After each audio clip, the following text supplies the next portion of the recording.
Ever feel like you suck at this job? Motherhood, I mean. Have too much anxiety and not enough patience? Too much yelling, not enough play? There's no manual, no village, no guarantees.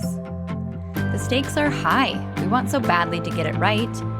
But this is survival mode. We're just trying to make it to bedtime. So if you're full of mom guilt, your temper scares you, you feel like you're screwing everything up, and you're afraid to admit any of those things out loud, this podcast is for you. This is Failing Motherhood. I'm Danielle Bettman, and each week we'll chat with a mom ready to be real, sharing her insecurities, her fears, her failures, and her wins. We do not have it all figured out. That's not the goal. The goal is to remind you, you are the mom your kids need. They need what you have, you are good enough, and you're not alone. I hope you pop in earbuds, somehow sneak away, and get ready to hear some hope from the trenches. You belong here, friend. We're so glad you're here. Hey, it's Danielle, Positive Discipline Certified Parenting Coach for strong-willed kids ages 2 to 10. I am so glad you're here. I help defeated parents find validation, support, and proven techniques to parent their strong-willed kids with composure, connection, confidence, and cooperation through a 3-month group coaching program based on the wholehearted framework I developed over years of working with families one-on-one. And if you've just found the podcast, go to failingmotherhood.com to view a playlist of our most listened to episodes, as well as where to start if you have a strong-willed child. Now, note, this is our last episode in the school year of 2023-2024. We are going to come back strong in August with the new school year, and there's going to be some changes in my group program. It's going to be Calm 2.0, and I'm excited to have the team and I working on that between now and then. And we have some awesome interviews that we've already recorded that are ready for launch in the fall, and I can't wait to share them with you. So between now and then, catch up on the episodes that you have not listened to yet. I know there are plenty to keep you busy between now and then on your trips and all of those things. I know I am not the only one that has been told to enjoy every moment, or when they're really little, people coming up to you, just complete strangers saying, you're going to miss this, when you are holding them in a surfboard position, carrying them out of a store. Or I know you've seen the reels and TikToks on social media beating into you the point that you only get 18 summers with your kids. And you never know when it's going to be your last time that you pick them up and set them down and never pick them up again. These messages are so prevalent, they are everywhere, and I have been so guilty of really letting them get in my head. So much that when my girls were really, really little, and I knew early childhood was my world, it was my thing, it was my expertise, I wanted nothing more than to soak them up and to stay there and let them stay little and be little. And I love the identity of being a parent to young kids. And I thought it was going to be so sad when I could say when my kids were little, right? And I know for sure that I thought out the summers of thinking, okay, this summer is like number 5. And so we have 3 more summers until they're really in elementary school or whatever it is. I was doing the math and trying to make it work because this prevailing fear or threat or pressure is so real in our society to be present, soak it up.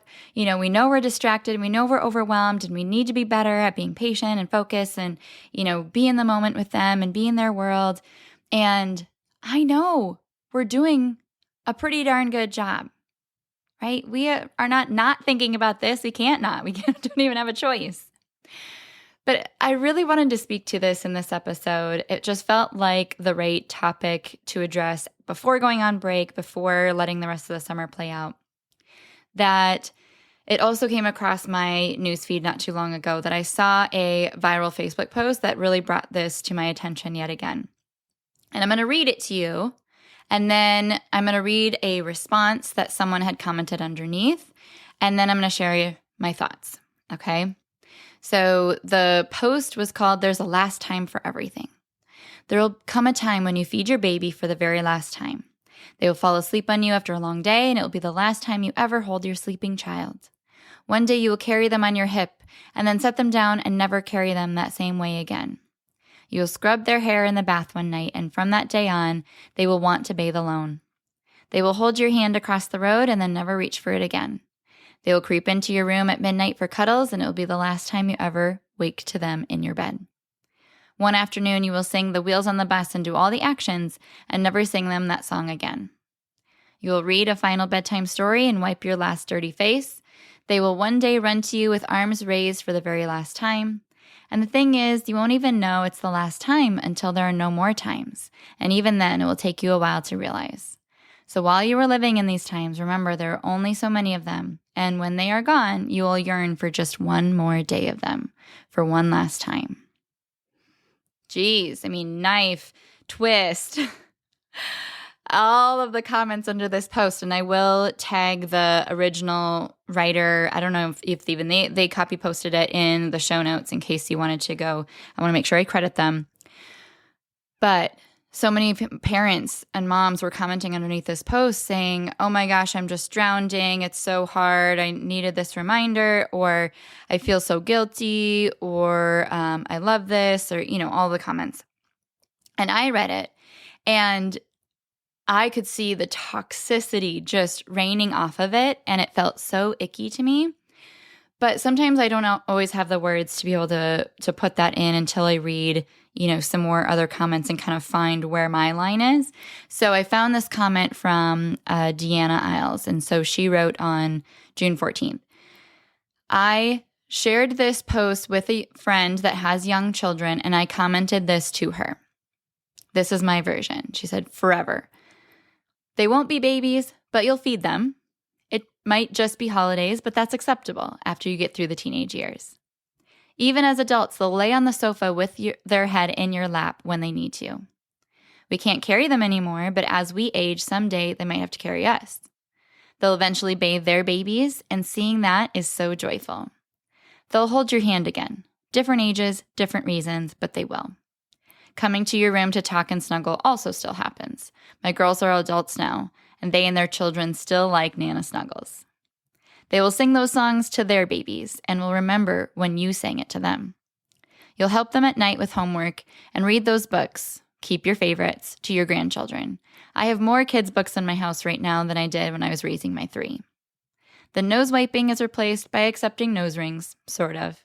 They will always love mommy hugs, even when they are taller than you. Yes, you will reminisce when they were little. You will remember even more as they grow and mature and make you so very proud. If you are fortunate one day to become a grandparent, you absolutely will realize how precious those moments are. The looming clock of our limited lifespan ticks louder. Find joy in the changes of your motherhood. Find joy in every day with your children. They will always hold your heart forever. And I love and appreciate this so much, Deanna, because we don't always get to hear that hindsight from 30 years down the road. And honestly, with all of the messages that we get sent as young parents, it can feel pretty bleak a lot of times because they are only so little once. And you do have to soak up all the snuggles and the cuteness and the littleness and the love because it is so temporary and it goes by so fast. And we know that. We know that so well. And there's tremendous pressure and a desperation that almost takes over. So that's what got me thinking about this long-term view and asking why. Why do we have such a tremendous pressure to cherish every moment, soak up every detail, and be present and, enjoy every moment? Well, then I remembered a poem, and I don't know if, again, this is an original. I found as far back as I could find on the internet that it came from a 1958 ladies' home journal.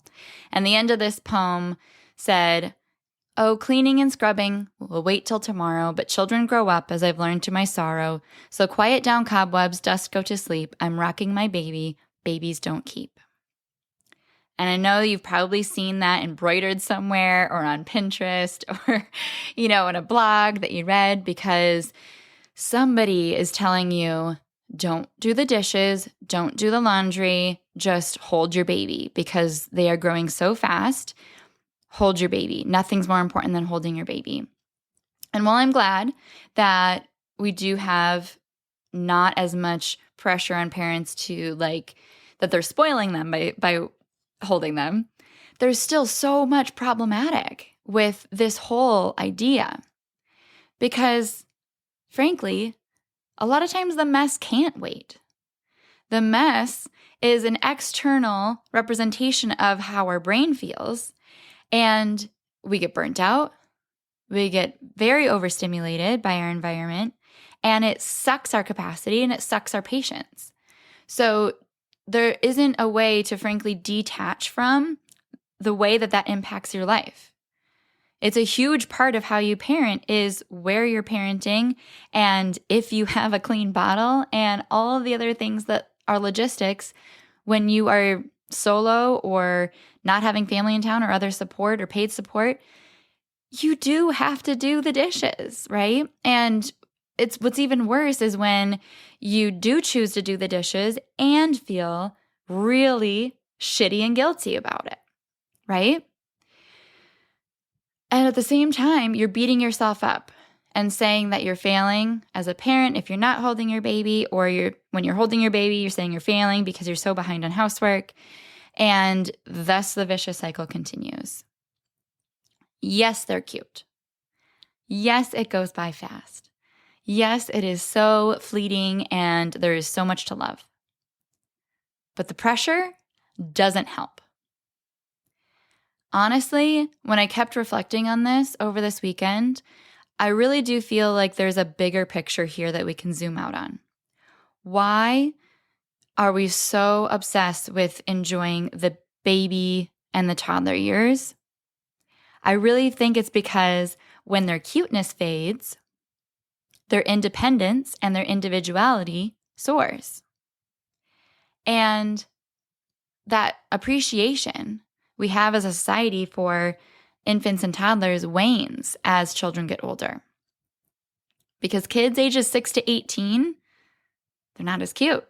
They're a little more mouthy, right? They act out in a lot more different ways that are harder to cope with when it's someone that you still have complete control over their body and picking them up and, forcing them at sometimes, and it's a little bit more manageable.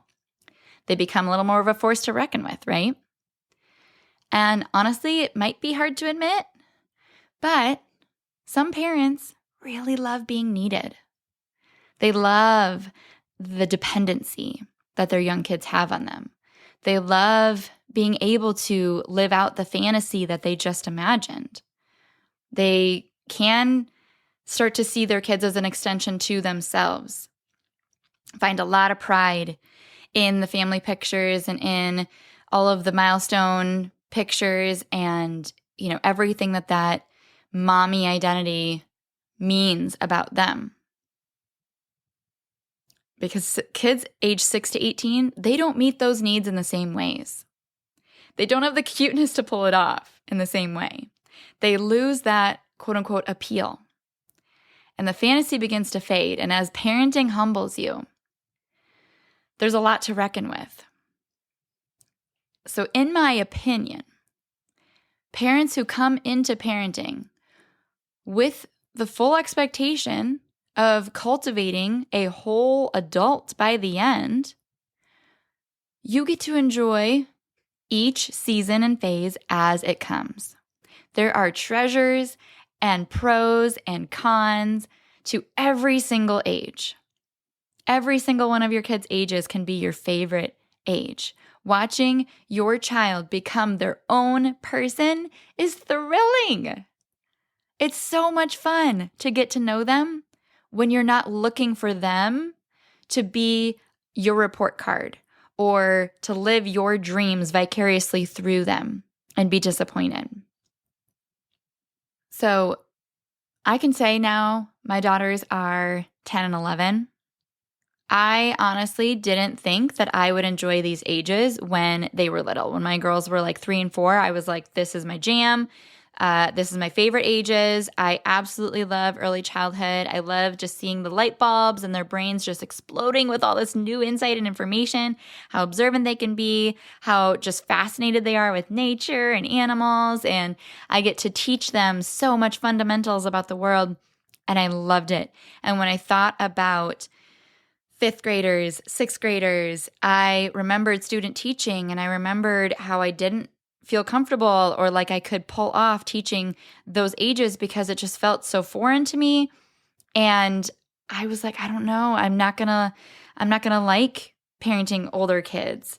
And then there's so much narrative around just wait until the teen years, and how with hormones and puberty, especially with girls, like it's going to be so awful. You can't go a week probably without hearing that on social media somewhere. And now I fully admit there is going to be ups and downs, and there has been ups and downs to every single season, age, and stage that we've been to up until now. And I am not about to say that the teen years are going to be cupcakes, rainbows, and butterflies. Absolutely not. And I have truly enjoyed every age as my kids get older because they're still my babies. They're mine. I am getting to watch their lives unfold in front of my eyes. And every day they learn more. Every day their curiosity and their creativity grows. Every day I get to see them in a new way, in a new light that I haven't before. And I am getting the privilege of getting to know them every single day a little bit better. That brings me so much joy. It might not be wheels on the bus. It might not be, their cute little piggy toes giving baths in the little like baby bath thing. But honestly, when they get older, you have so much more sleep that allows you to enjoy the moments more, that allows you to not be absolutely exhausted by the care routines, where you can do more, have more freedom, go do things that you actually enjoy more than playing pretend and, being told that you're doing it wrong. There's so much more to unlock and enjoy as your kids grow up. And I have an episode in the podcast called It Gets Better, which is specifically talking to parents of strong-willed kids about how it does get better and kind of casting that hope. But I wanted to do that on a broader scale on this episode because, again, I'm not saying my kids are perfect. I'm not saying that it isn't hard. Parenting will remain hard as long as you are taking it seriously. But I do believe you get better at it. I do believe there is still something to look forward to around every corner. And I don't think we need to live with such a desperation that everything be soaked up and cherished and enjoyed in the seasons that are actively, objectively hard, difficult, exhausting, up all night, holding people, changing them, doing all of this physical care task labor. That does get better. And I do think when you come into parenting with a long-term lens, there's still so much to be enjoyed at every age. So when you are proud of the ways that you're showing up day to day, you can take a break without guilt, knowing it makes you a better parent. If right now you feel absolutely riddled when you take a break because you think I shouldn't be doing the dishes, I should be holding my baby, I hope that this can just give you a little bit of a perspective shift, because if there is nothing that I want to do with this podcast, it is that I want to empower you with the thoughts and the mantras and the mindset that allows you to feel like your needs matter in a way that matters in a huge way to your child. Your mental health matters in a huge way that influences how you parent. And you absolutely do not deserve to have any guilt when you take care of your needs, Because if you have nothing to give, you have nothing to give. The more you give yourself, the more you have to give your kids and your family. And if that's important to you, then that needs to be built into that process. And that looks different. I'm not talking about all the ways that we do that right now. We're just saying guilt and pressure added on and beating yourself up for it does not make it any easier, does not make it any better for enjoying the moments, right? When you know your relationship with your child is on a great trajectory, you are able to look forward with hope and excitement for a whole life spent together in the future, rather than desperately soaking up the moment now or living in the past with nostalgia. When you know there is nothing your child could tell you about themselves that would change how you treat them, or how much you love them, or whether or not you accept them for who they are, you're not threatened by their growing independence and individuality as it grows. So the goal is not to cherish every moment, not to keep having babies to relive the newborn years. The goal is not to ground your identity in being a mom to young kids. The goal is to be grateful for the privilege of seeing your kids grow up. The goal is to give them the crucial foundation they need to soar and thrive. I know it's painful to have your heart on your sleeve, out in the world, about to learn hard lessons the hard way and be hurt and have that heartbreak of knowing it's like my sister-in-law said, one really, really, really long breakup as they walk away from you. But if you have this goal for them to feel safe walking away and beginning and living their life, and then they feel seen and accepted enough to want to come back home and spend time with you, you will get to continue to have a front row seat to their life. No one does this perfectly. No one doesn't harm their child without context being added and things going wrong that are out of your control. You cannot anticipate the future. Absolutely. There's so much value in being present and getting to have very, very small intentional doses of connecting with your child. Don't hear me say that I'm not telling you to connect with your child, right? But if you do have really heightened anxiety and awareness of the time passing and you want to have more confidence of the long-term status of your relationship with your child so that you can take a minute to do laundry or let them play independently or go back to work without crippling tremendous guilt, it's probably time to reach out and get more support so that you know you did what you could before it was too late, before, the sooner the better. It's okay to step away from parenting. It's honestly a disservice to your kids if you don't. Please zoom out and appreciate who they are becoming and love them for it. When you're nostalgic, challenge yourself to look forward to the next milestone. If their independence feels threatening, dig deeper and ask yourself why. Because the days are long and the years are short. If we strategize intentionally now, we can take comfort in the hope of many more years with them. I'm so glad you're here. Have a great rest of your summer. If you haven't yet, of course, go watch that free training on parenting strong-willed kids at Calm. It's called Calm and Confident. parentingwholeheartedly.com/confident. Watch that with your partner. Have new language and new goals to set with your big emotions, 0 to 60, high highs, low lows, kiddo, that you cannot change their mind.